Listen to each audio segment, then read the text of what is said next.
السلام عليكم ورحمة الله. شوفوا يا جماعة الخير، اللي انتهى من تمديد الماء إلى المضخة.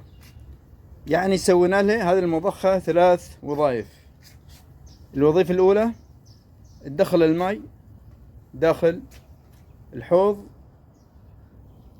والوظيفة الثانية تشغل النافورة نفس الوقت، والوظيفة الثالثة صرف الماء.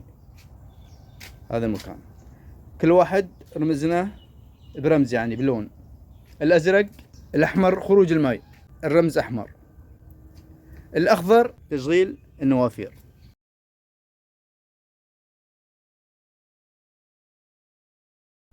أساس إن نشرح لكم هاي الوظيفة الأولى، ندخل الماء، نفتح هذا الولف الرئيسي. طبعا نشغل المضخة أساس إن الماء يكون قوي، ضغط بريشر، ونفس الوقت يعني نسكر هذا، لأن هذا يشفط من النافورة أو من الحوض، فالمضخة هنا يعني تتنفس، يعني بتشفط هواء ما بتشفط الماء، أي بتتنفس. فنغلقه هذا اللي رايح للنافورة ورايح للدينامو، هذا نغلقه ونفتح هذا أساس الماء يصير دايركت.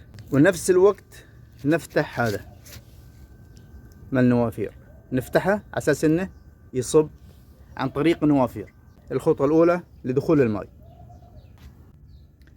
الخطوة الثانية في حالة إن نشغل النوافير، طبعا نغلق هذا الماء الرئيسي، نغلقه بهالطريقة. نفتح هذا اللي يشفط من الحوض، نفتحه، وهذا أيضا نفتحه على أساس إنه يشغل النوافير، يعني الماء يدور من الدينامو وهكذا ورايح حق النوافير. هذا في حالة إن نشغل النوافير. طبعا الماء بيكون موجود، يعني بيكون معبى الحوض. تابعوني وشكرا. السلام عليكم ورحمة الله. الحين بنشرح صرف الماء.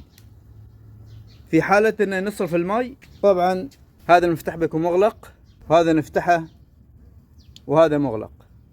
هذا الاثنين نغلقهم، هذا وهذا الأخضر.